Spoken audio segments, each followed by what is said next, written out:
um capítulo que traz uma lição fundamental para o Evangelho, para o cristianismo, uma mensagem importante de nós entendermos o que Deus quer mostrar aqui nesse capítulo.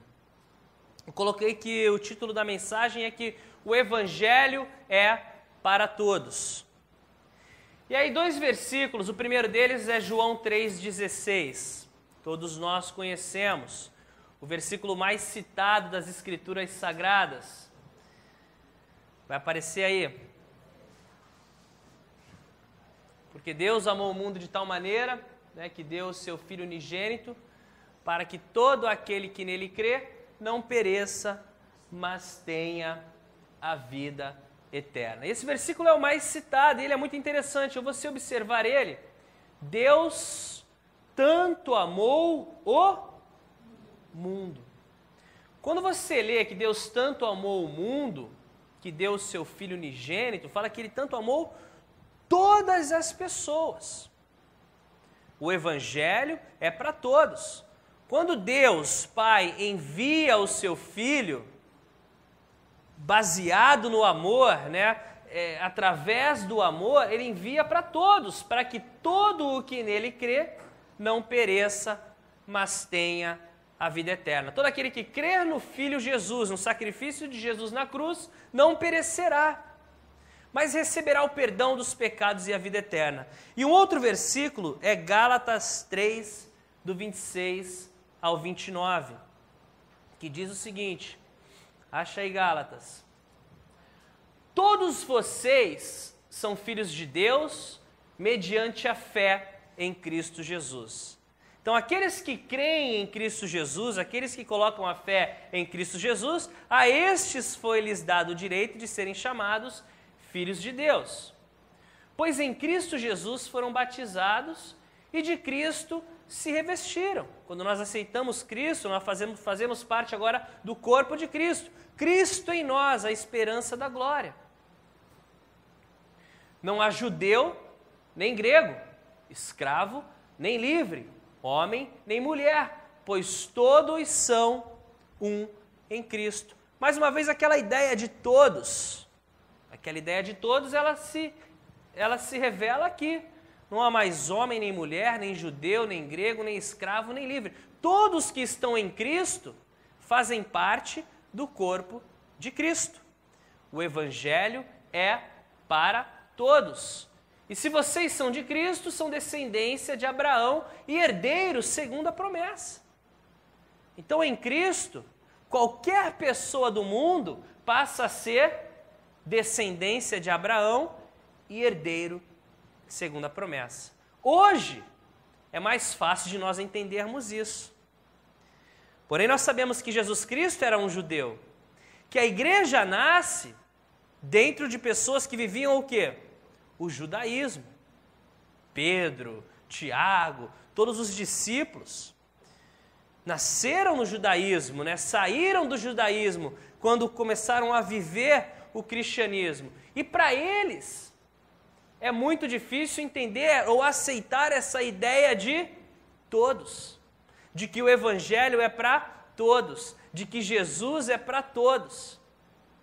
Ter que dividir o que é meu com os outros é uma coisa difícil de aceitar. Vocês se lembram, na semana passada nós vimos o milagre na vida de Enéas e na vida de Dorcas, a querida costureira Dorcas, que o Senhor Pedro a ressuscitou através do poder de Cristo.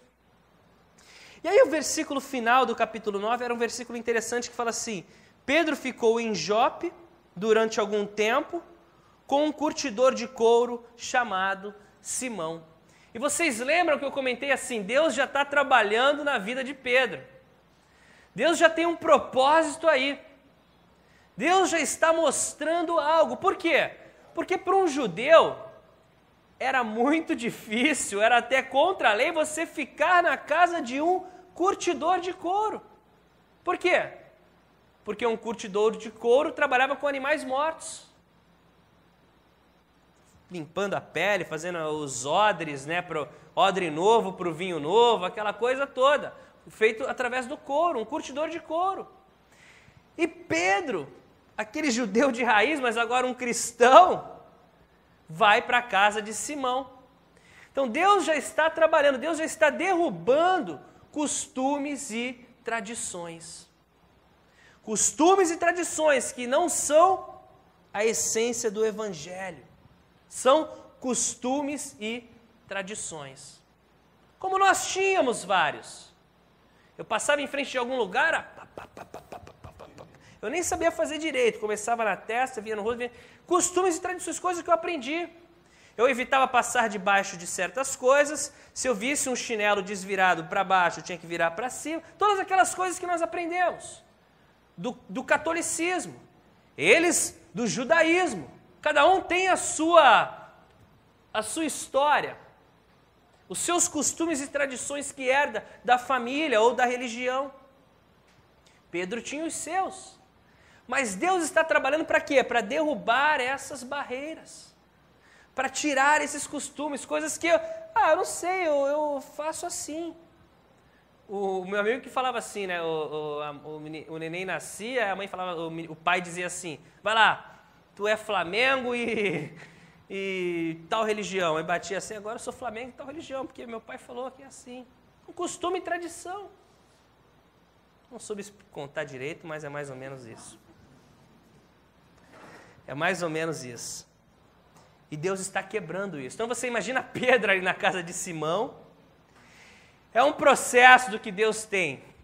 É o início de algo que Deus tem. E fala, o que isso fala conosco? Gente, às vezes nós temos costumes e tradições que nós temos medo de abrir mão, mas Deus está desconstruindo essas coisas.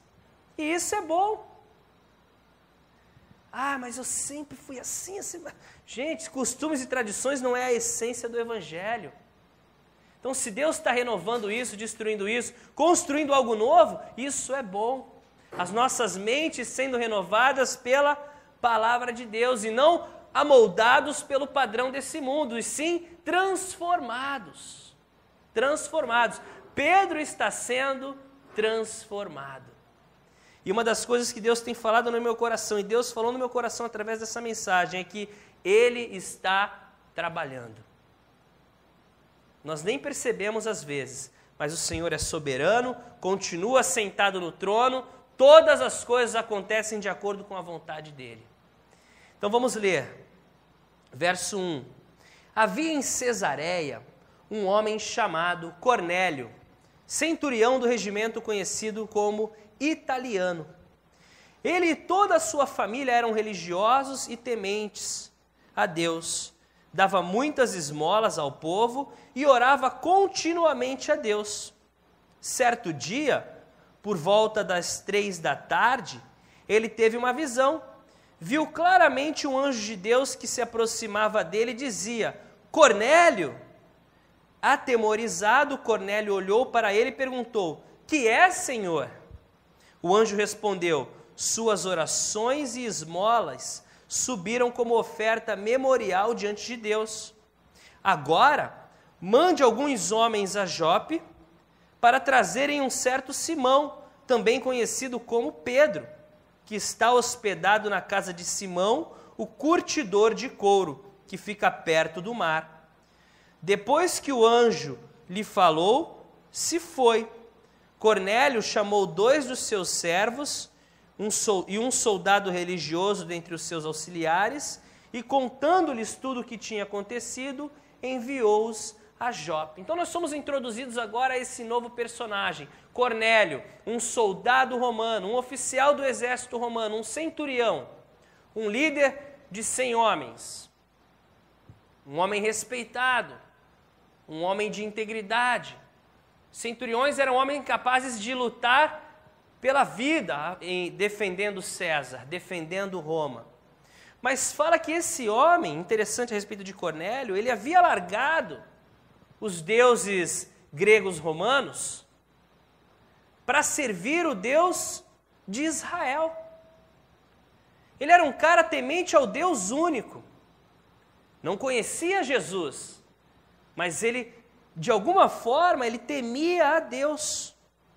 E fala que ele é um homem religioso, temente a Deus, que dava esmolas, que fazia caridades, que fazia orações, buscava ao Senhor. E fala que de certa vez, né, Cornélio está orando, ele tinha essa tradição, ele tinha esse costume de parar para orar, e um anjo se aproxima dele e fala, Cornélio, e ele responde, quem és tu, Senhor? Quem és tu, Senhor? Um outro ponto, uma outra história parecida foi o etíope eunuco, que foi buscar a Deus, e ele orava a Deus buscando por respostas, e o Senhor ouviu a oração dele e envia quem? Envia Filipe até ele. Filipe vai até ele, prega o evangelho, fala de Jesus Cristo, o etíope pede para parar a carruagem, ele desce da carruagem, é batizado e volta para a Etiópia entendendo o que o pergaminho falava ali em Isaías. Ah, então é o Jesus que é o Messias. E aqui mais um homem que tem a sua oração respondida. O Senhor aparece para ele. Cornélio, as suas esmolas, as suas orações subiram até o Senhor. E aí esse anjo dá algumas instruções para ele. Olha, faz o seguinte, mande homens seus até a cidade de Jope, procurar um homem chamado Simão, conhecido como Pedro, e ele vai lhe dizer o que você deve fazer. Algo que chama a minha atenção aqui, que esse próprio anjo poderia ter dito tudo para ele, né? Cornélio, olha aqui, Jesus é o Messias, mas não. O Senhor, ele usa o quê? Nós, para falarmos a mensagem do Evangelho. Nós, humanos. Eu, você. E ele envia, então, pede para que Cornélio envie esses homens atrás de Pedro, e ele tem um servo, 2 servos, e um soldado religioso. Então, entre os romanos também haviam alguns soldados religiosos tementes a Deus, ao Deus de Israel, que haviam largado todos aqueles deuses gregos romanos que eles seguiam em Roma. E é isso que chama a minha atenção. Nós falamos a respeito disso. Deus, quando Ele está trabalhando, Ele trabalha no meu coração, mas Ele também trabalha no teu. Quando Ele tem um plano que envolve várias pessoas, Ele trabalha em todos os corações, Ele trabalha no todo. Ele já está trabalhando na vida de Cornélio e, ao mesmo tempo, Ele está trabalhando na vida de Pedro. Lembra que nós falamos que tudo aquilo que nós passamos nas nossas vidas, as experiências que nós temos, elas servem para alguma coisa lá na frente. É Deus te moldando, é Deus trabalhando o teu caráter, é Deus fazendo com que você obtenha conhecimento, sabedoria, preparo para uma coisa lá na frente. Que naquele momento nós nem entendemos o porquê. Por que disso na minha vida? Eu fiz tanto curso na minha vida que eu acho que nunca serviu para nada. E até hoje eu não entendo muito bem, mas eu sei que de alguma forma aquilo funcionou para alguma coisa. Sabe, Deus vai trabalhando e eu tenho certeza que Deus é soberano. E aí fala assim, no dia seguinte, por volta do meio-dia, enquanto eles viajavam e se aproximavam da cidade, Pedro subiu ao terraço para orar. Tendo fome, queria comer. Enquanto a refeição estava sendo preparada, caiu em êxtase. Viu o céu aberto e algo semelhante a um grande lençol que descia à terra, preso pelas 4 pontas, contendo toda a espécie de quadrúpedes, bem como de répteis da terra e aves do céu. Então uma voz lhe disse, levante-se, Pedro, mate e coma. Mas Pedro respondeu, de modo nenhum, Senhor, jamais comi algo impuro ou imundo. Então essa é a cena. No dia seguinte, Cornélio envia os seus homens em direção a Pedro. Pedro, ele sobe no terraço da casa. As casas em Israel até hoje são assim, como se fosse uma casa de comunidade aqui no Rio de Janeiro, tem o primeiro andar, o segundo andar e a laje. Todas as casas são mais ou menos nessa forma. Então eles sobem para a laje, onde eles ficam olhando, onde eles ficam orando, e Pedro sobe por volta do meio-dia para a laje. Ele vai para a laje. E eu lembro, eu já repeti isso, mas é uma história muito, muito bonita, né? Quando eu fui para Israel, há uns 2 anos atrás, com o Samuel, Samuel falou, Alexandre, vamos lá para Belém, vamos lá na igreja do nascimento de Jesus. Eu falei, vamos embora, vamos como? vamos de ônibus. Aí a gente foi para Jerusalém, pegou um ônibus árabe, né, que tem uma plaquinha assim, um cartaz proibido judeu, né, bem... que não pode, porque vai para Cisjordânia, e não pode entrar um judeu ali. Passa por baixo da cerca e tal, e aí a gente foi. Eu não sou árabe, somos brasileiros, né? A gente foi, tal, quando chegou no ponto de ônibus a gente desceu, fiquei meio perdido, uma feira meio estranha assim. Você já vê a diferença do clima, do ambiente, quando você sai de Jerusalém e chega ali do outro lado do muro. E aí uns caras já perceberam a gente, aqueles pegam turistas, sabe? Olharam a gente, vieram atrás da gente, começaram a agarrar assim, meu braço, o braço do Samuel, talk to me, começaram a gritar, ficaram agressivos, meu coração começou a disparar, eu achei que ia acontecer alguma coisa comigo ali. A gente começou a querer correr, finalmente chegamos lá no lugar, na igreja, eu falei, Samuel, eu não vou embora daqui mais não, cara. Eu vou ficar aqui agora, não vou embora não. Fiquei preocupado, fiquei apavorado mesmo. Eu falei, caramba. Aí o Samuel falou assim, não, eu conheci um cara chamado Laman, eu vou ligar para ele. Aí o Samuel começou a pedir celular emprestado, empresta o telefone, fazer uma ligação, tá? Aí ligou, o Laman falou, vou aí buscar vocês.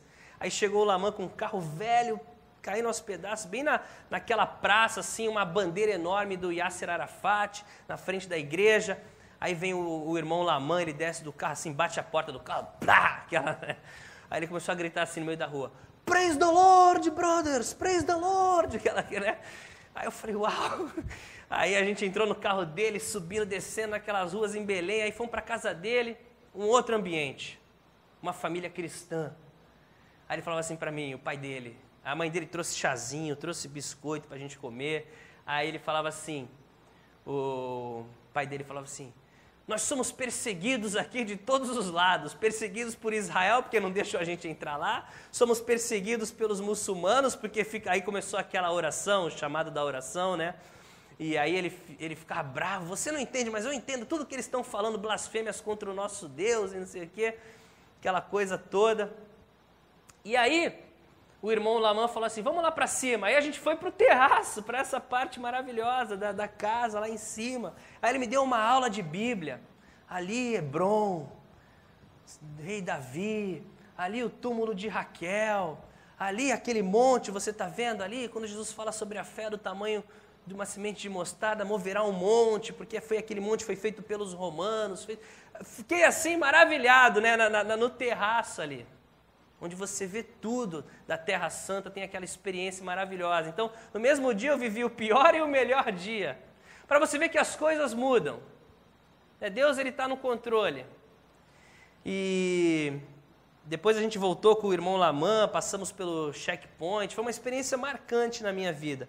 Mas Pedro sobe então para o terraço, e Pedro tem uma experiência marcante ali naquele momento. Ele está com fome, perto do meio-dia, alguém está lá embaixo preparando a comida, né, tendo fome, queria comer, enquanto a refeição estava sendo preparada. É engraçado, porque ele quer orar, mas aí a barriga começa a roncar, né, aí atrapalha aquela concentração da oração, ele quer comer, mas ele está orando, ele não é hora de comer ainda, e de repente ele entra em êxtase. Ele começa a ter uma visão, os olhos espirituais, o mundo espiritual se abre para Pedro. E aí ele vê aquela cena, um lençol descendo do céu, 4 pontas, e dentro dele cheio de animais. Animais puros e animais impuros. O que é isso, animais puros e impuros? Em Levítico fala a respeito disso. Né? A lei dos judeus, a dieta dos judeus, haviam animais que eles podiam comer e os que eles não podiam comer. Aquela coisa do animal com casco, com fenda no casco, que rumina, um bocado de coisa. Então havia os animais que eram considerados puros e impuros. E nessa visão, ele vê animais impuros. E o Senhor fala para ele assim, Pedro, vai lá, mata e come. E a resposta de Pedro é, de modo nenhum, o quê? Senhor. É interessante porque, como é que eu vou falar de modo nenhum, Senhor? Eu não posso falar não, Senhor. Ou eu falo sim, Senhor, ou eu não falo nada, né? Não, como é que eu vou falar não, Senhor? Não dá. O Senhor é o Senhor. Mas para Pedro, ele tinha uma tradição, ele tinha um costume. Senhor, eu nunca comi animais impuros. Eu acho que só aquela cena já causou nele assim uma ânsia, né? Animais, pelo amor de Deus, animais impuros não, Senhor. Animais impuros não. E aí o que acontece? A voz lhe falou segunda vez: não chame impuro ao que Deus purificou. Isso aconteceu 3 vezes e em seguida o lençol foi recolhido ao céu. Quando alguma coisa acontece assim 3 vezes, é porque Deus quer deixar algo muito claro. 3 vezes ele ouve o Senhor falar, mata e come. Ele fala, não, Senhor, não posso. E aí ele tem aquela visão de novo, aquela imagem de novo. 3 vezes o Senhor falando para ele, não chame de impuro aquilo que Deus purificou. O Senhor está colocando abaixo as barreiras, abaixo os costumes, as tradições. E aí o verso 17 fala assim, enquanto Pedro estava refletindo no significado da visão, ele está lá em cima, com fome, teve uma visão, ele está refletindo no significado daquilo, os homens enviados por Cornélio descobriram onde era a casa de Simão e chegaram à porta. Acho que eles foram só pelo cheiro, né? Cheiro de carne podre, Simão, curtidor de couro, aqui, chegamos. Pedro está lá em cima, morrendo de fome, tendo uma visão dessa. O que isso significa? Deus trabalhando de todos os lados. Trabalhando com Cornélio, uma visão a Cornélio, trabalhando com Pedro, uma visão a Pedro, movendo os corações para um propósito de Deus. Que isso? Olha, está até saindo ali o...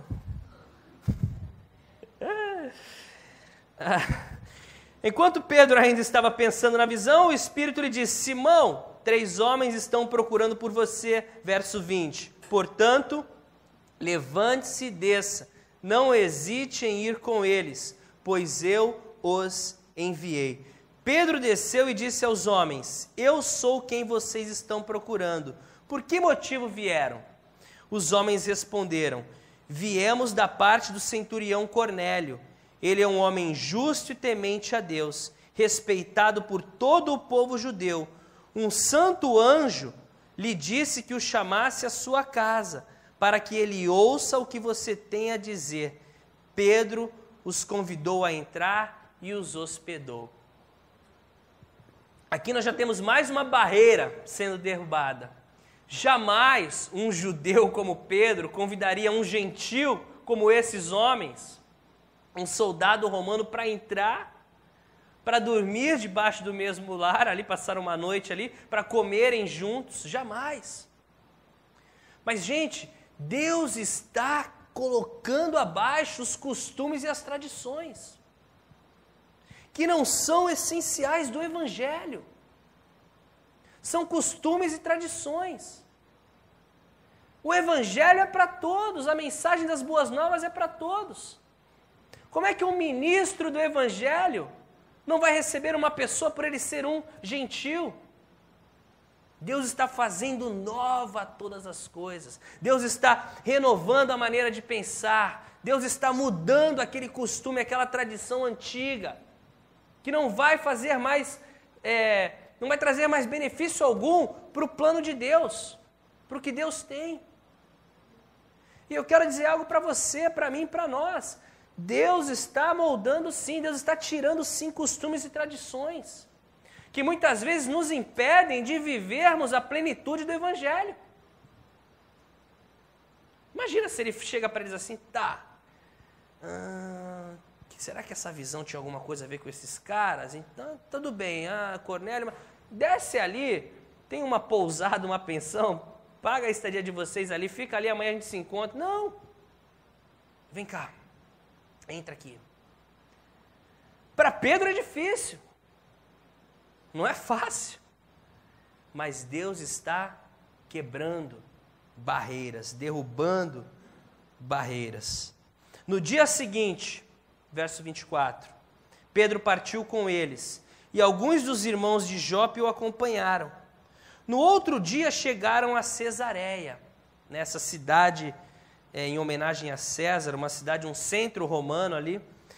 Cornélio os esperava com os seus parentes e amigos mais íntimos que tinha convidado. Olha que recepção maravilhosa. Cornélio está na casa dele, ele enviou as pessoas para buscar Pedro. No dia seguinte ele volta com um grupo e aqueles 3. E Cornélio está esperando com sua família e amigos. Todos o quê? Sedentos para ouvir o que Pedro tinha para dizer, porque foi o que o anjo disse. Envia pessoas até Pedro, porque ele vai lhe dizer palavras especiais. Acho que essa foi a mensagem mais fácil de se proclamar, né, de se dizer, porque as pessoas estavam abertas, sedentas, não havia oposição nenhuma. Todos os corações assim, fala, o que tu tem para me dizer? Abertos. Cornélio preparou a casa, trouxe os amigos. Quando Pedro ia entrando na casa, Cornélio dirigiu-se a ele e prostrou-se aos seus pés, adorando. Então, Cornélio vê Pedro, ele vai logo para os pés dele e começa a adorar Pedro. Mas Pedro fez levantar-se, dizendo: levante-se, eu sou homem como você. Nós somos o quê? Instrumentos na mão de Deus. Nós somos o quê? Pecadores salvos pela graça. Diante do Senhor, somos todos iguais. No nosso mundo, sim, existem os mais importantes, né? os mais ricos, os mais pobres, os que não são nada, os que são alguma coisa. Mas diante de Deus, não. Diante de Deus, todo mundo é pecador, salvo pela graça de Deus. E Pedro sabe disso, ele fala: Cornélio, fica de pé. Sou homem como você. Sou mais um como você. Eu encorajo você, eu não sei onde o Senhor vai te levar na sua vida, na sua caminhada, na sua jornada, não sei quais degraus você vai subir na sua caminhada, mas eu encorajo você a sempre se manter uma pessoa humilde. Porque o orgulho, ele antecede a queda.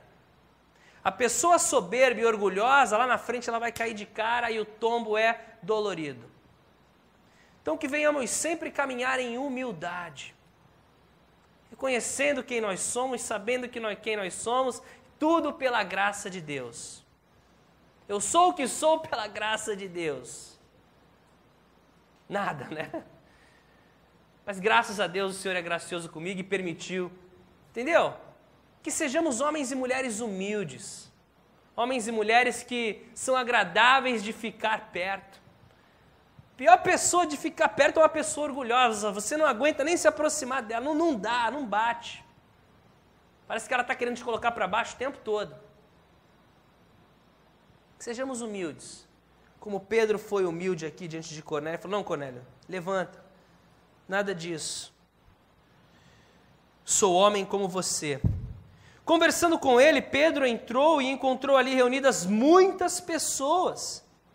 E lhes disse: vocês sabem muito bem que é contra a nossa lei um judeu associar-se a um gentil, ou mesmo visitá-lo.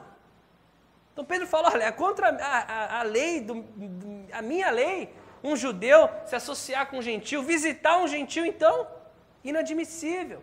Mas Deus está fazendo o quê? Quebrando as barreiras. Ele já tinha ficado na casa de Simão, curtidor de couro. Ele teve uma visão estranha que ele estava começando a entender. Ele hospeda aqueles gentios na casa de Simão, curtidor de couro. Ele vai com eles e agora ele chega na casa de Cornélio. E ele diz isso: mas Deus me mostrou que eu não deveria chamar impuro ou imundo a homem nenhum. Então Pedro entende que aquela visão de animais impuros, na verdade, estava falando sobre o quê? Sobre a humanidade, sobre os homens. Pedro, não chame impuro aquilo que Deus purificou. Pedro entendeu que o propósito de Deus era também para os gentios, como nós lemos aqueles 2 versículos no começo do culto. Porque Deus amou ao mundo. Aquele que crê no Filho é batizado em Cristo. Faz parte do corpo. O Evangelho é para todos. Não apenas para um povo, mas para todos. Jesus morreu por todos. E por isso, quando fui procurado, verso 29, vim sem qualquer objeção. Posso perguntar por que vocês me mandaram buscar? Cornélio respondeu, há 4 dias eu estava em minha casa orando, a esta hora, às 3 da tarde, e de repente apresentou-se diante de mim um homem com roupas resplandecentes, que disse, Cornélio, Deus ouviu sua oração e lembrou-se de suas esmolas.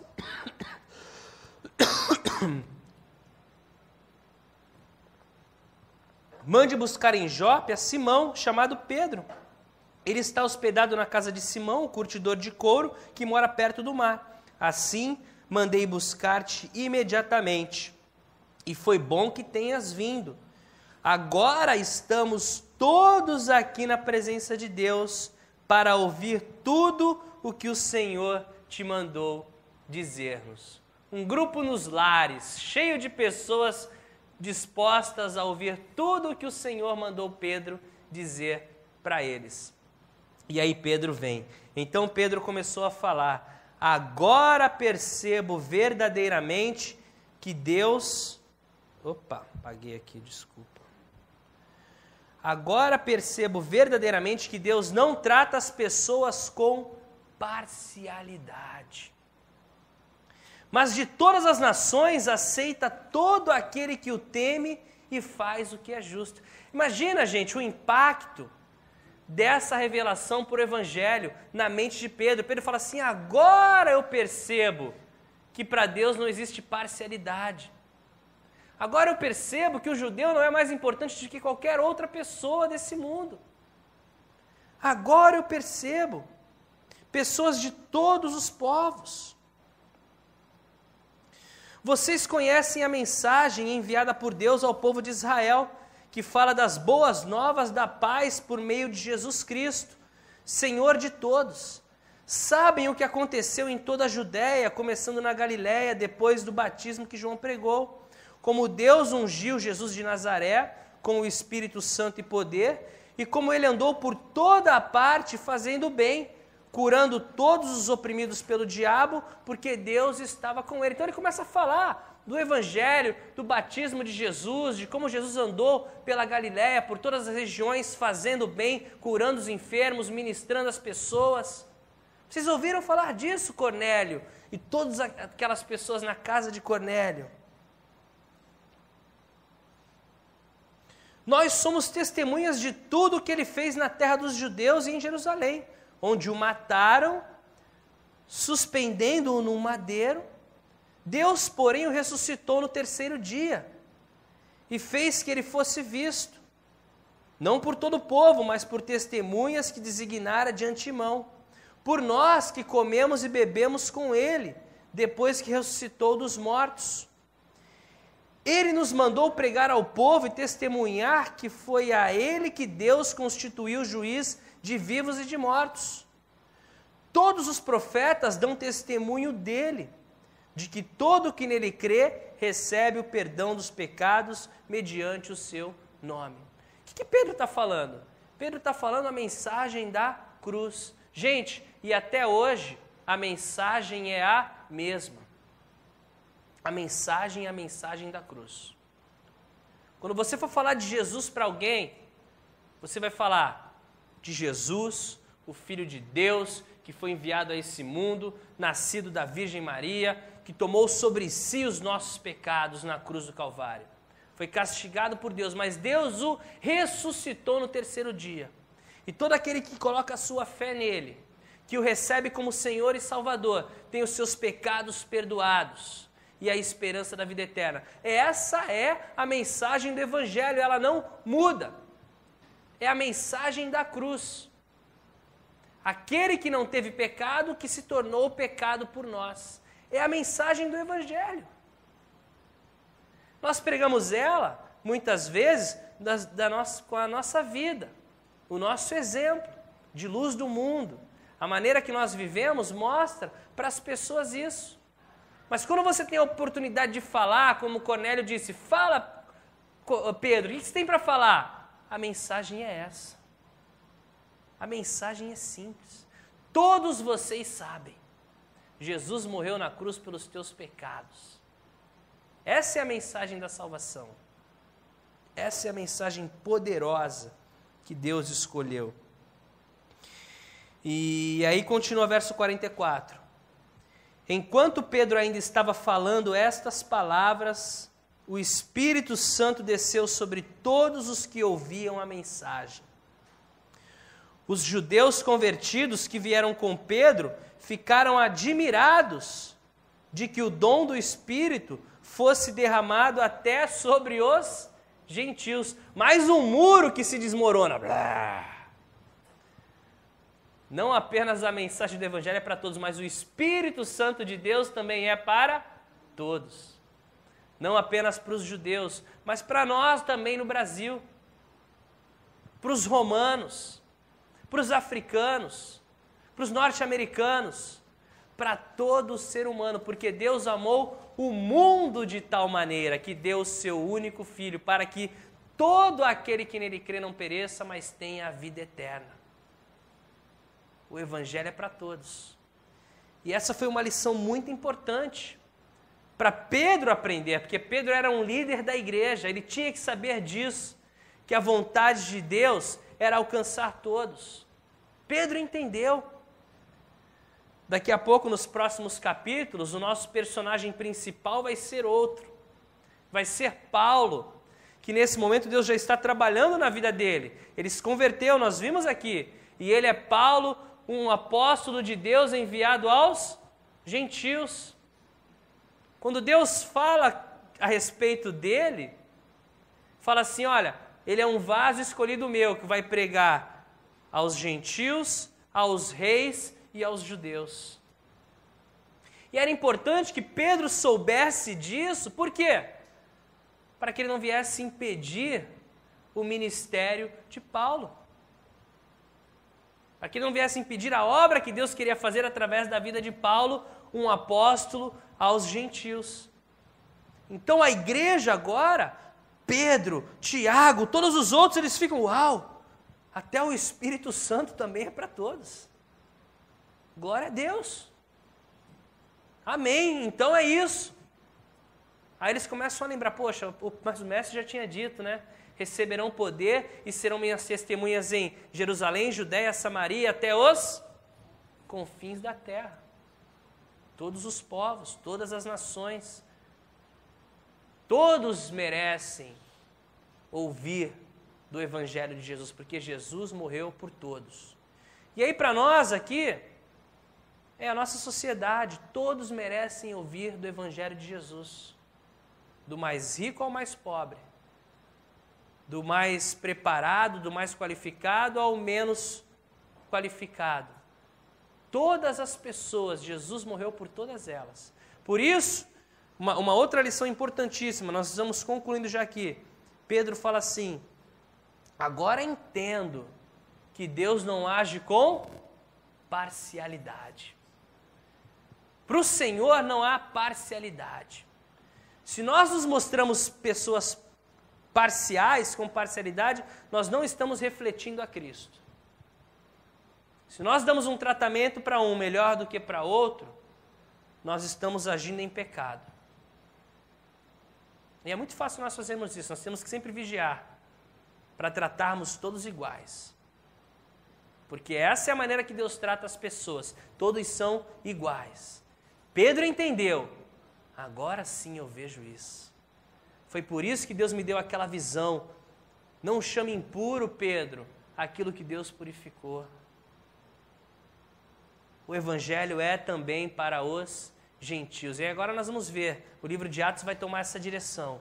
O Evangelho, as viagens missionárias de Paulo, o Evangelho sendo levado aos gentios. Enquanto Pedro ainda estava falando, é isso? O Espírito Santo desceu sobre todos os que ouviam a mensagem. Os judeus convertidos que vieram com Pedro ficaram admirados de que o dom do Espírito Santo fosse derramado até sobre os gentios, pois os ouviam falando em línguas e exaltando a Deus.